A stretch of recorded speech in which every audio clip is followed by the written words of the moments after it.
You ask Tiger to calculate. This deals with finding the midpoint between 2 points. The midpoint between the 2 points is 4, -7.5. Let's solve it step by step. Plot the 2 points and calculate the midpoint using the formula. The coordinates of point 1 are, x1 equals 7, y1 equals -5.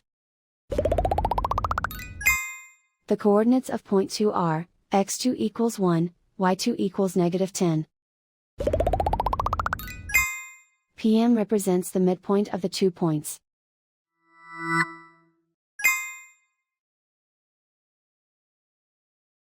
Use the x values in the midpoint formula to find the midpoints x1 equals 7.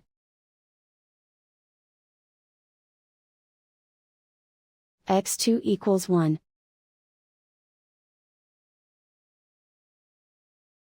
Simplify the arithmetic.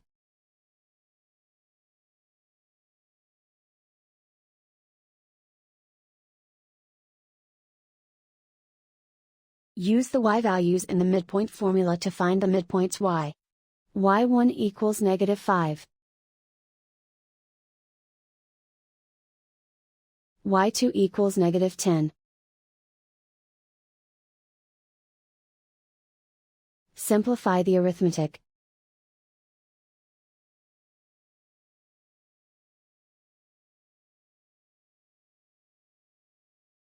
And so, the midpoint is 4, -7.5.